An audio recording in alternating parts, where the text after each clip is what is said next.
Christian parenting. It really is no secret that when I began homeschooling, I was looking for what I call the golden goose of homeschool curriculum. I thought that there was just one homeschool curriculum out there that would work, and I just had to find it. I was on a scavenger hunt. And my first exposure to homeschool was going to a homeschool conference. My kids were actually still in public school. And the youngest one, I sent him off to my mother-in-law's, and I went and spent the day, it was a couple of days, and I absolutely loved it. There was one resource that I came upon that year, and it became basically a necessary stop in my conference shopping. And of course now we've moved away from catalogs and there is online purchasing. And that resource is called Rainbow Resource. Think of a homeschool curriculum. Oh, yep, they probably have it. If you have spent any time, I remember getting the catalog. It was so thick. It was like a Christmas kid, at Christmas, the kids used to get catalogs full of toys and stuff like that. That's what it felt like. It felt like Christmas Day when that catalog would come. And now you can peruse online. Rainbow Resource has so many different options. And to be honest, the best prices. Because I have looked around, and it also just makes it so super simple. Instead of ordering from a bunch of different places, I can order everything that I would need for that homeschool year from one place, and it would come in one box. Now, let's go back to that golden goose trying to figure out your homeschool and which maybe curriculum, and you have some questions. Rainbow Resource also offers guidance with that. You can actually chat with a homeschool mom through Rainbow Resource, and they will help you figure that out. Maybe you have some questions, and I know sometimes those chats, they are really difficult, and it's AI, and they're not quite getting what you're saying. You could actually talk to a live homeschool mom. Maybe there's some dads too, but you can get some answers. And so I want to encourage you to check out Rainbow Resource at rainbowresource.com. I will put the link in the show notes.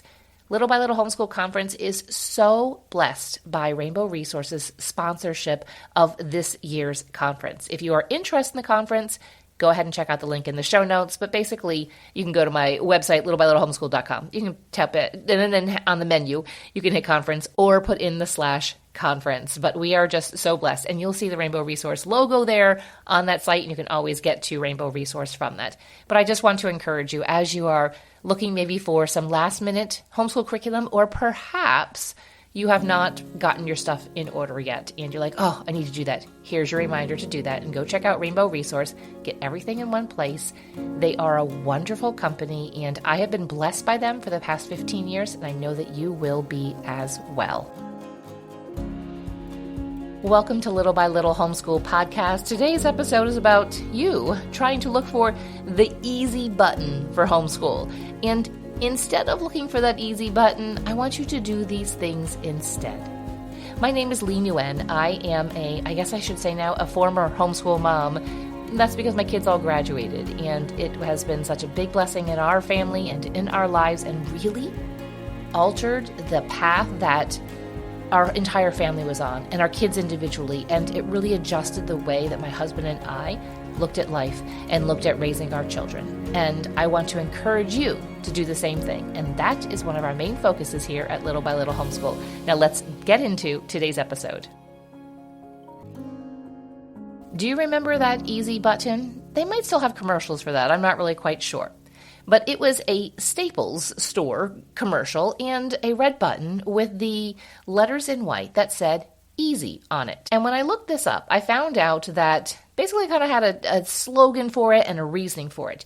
And it said that the button serves as an almost magical ability for the retailer to solve all their shoppers' problems instantly. Now let's insert homeschool mom into the shoppers, and you are looking for that easy button, just in a magical ability for, I don't know who, somebody, for the easy button itself or something to solve all of your homeschool problems instantly. And there are a lot of problems that come up, a lot of hurdles that come up. And as homeschool moms are I just know you're overwhelmed. It's not just the homeschool. It's the raising of the kids. It's getting them to eat maybe some decent meals. It's the bedtime routine and everything that goes along with that. And then kids up at night and up early in the morning. We got some early risers and you're not an early riser. And it's the confrontation between math with you and maybe one of your kids, and it's the bad attitudes, it's the groaning, and it's the soccer practice and the piano lessons, and just all of those things combined. And so it's not just the homeschool. That just kind of seems to be the thing that we get to the point where just like, this homeschool is just too much. Well, maybe it's the soccer practice and the piano lessons and the swim lessons and this and that, and the meals, maybe a lack of having some type of meal plan. It could be a lot of different things, but tends to come out in our homeschool. So I hear a lot from moms just saying, like, how can I do this easier? How can I make this easier? And I get it. We're looking for things to make it easier.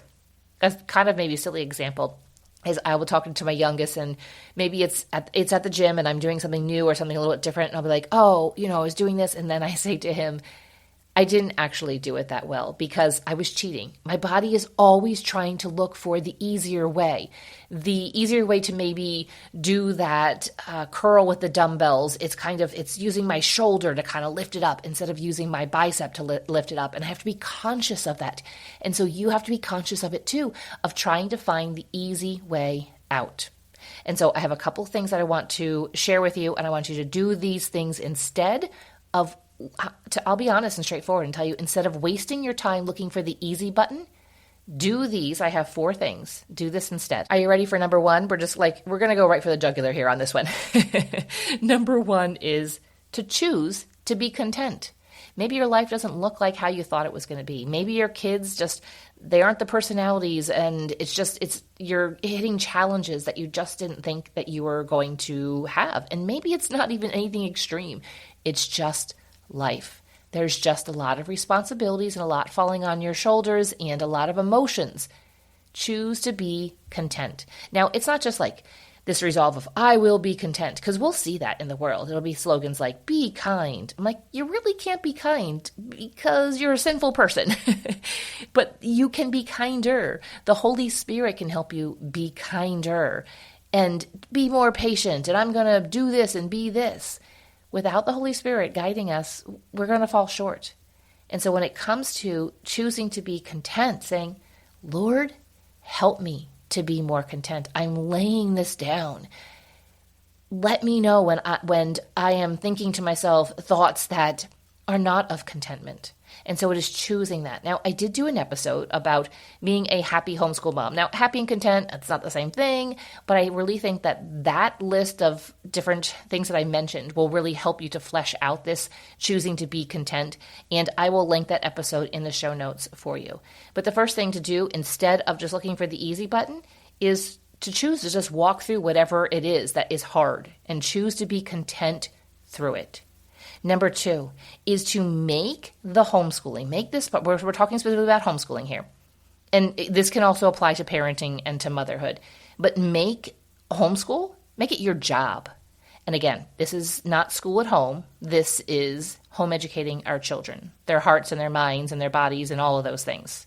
But make it your job and give it your all. What if you look back at the end and you say, you know what, I gave it my all. I might not have gotten things right, but I really pressed in to that role that God had given to me, and what a blessing it was. And I can say at the time that I did the best that I can. Can we always do a little better? Possibly. When I look at myself now at 50 and when I was homeschooling at 35 and 40, could I have done it better? Yes, but I was doing the best that I could at 35 and at 40 and at 45 and then now at 50 as I finished up with my youngest. But make it your job. Read books. Listen to this podcast, other podcasts, talk to homeschool moms, get into some circles, have friends that are homeschoolers, just get into it. This is your job. Give it your all, and you will not regret that. You'll look back and you'll say, I do not regret pouring myself into that and really becoming that role. Number 3, do this instead of wasting your time looking for the easy button.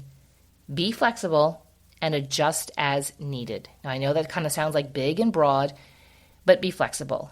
The day didn't start out as you thought it would. And even now in the summer, you have like, oh, wait, we're going to go and do these plans. You've got like this park date plan with everybody and the baby wakes up sick. Or kids are just having meltdowns. There's just the attitude and the cooperation is not good in the morning and you're like, this is not going to get any better if we go to a splash pad. And so being flexible, texting your friends and saying, I am really sorry, I don't think we can make it today, or we can't make it this morning. I think maybe some kids need to like take some quiet time. Maybe we can come this afternoon, or would you all be able to do it tomorrow? And maybe they'll say, you know what, that might work better for us, or yes, or they might say, I can't do another day, we're going to go anyway without you. And you just say, you know what, this is okay. It's not like, oh, this is my lot in life, this is so terrible. It's like, no, this is my lot in life. This is my lot right now today, and that's okay.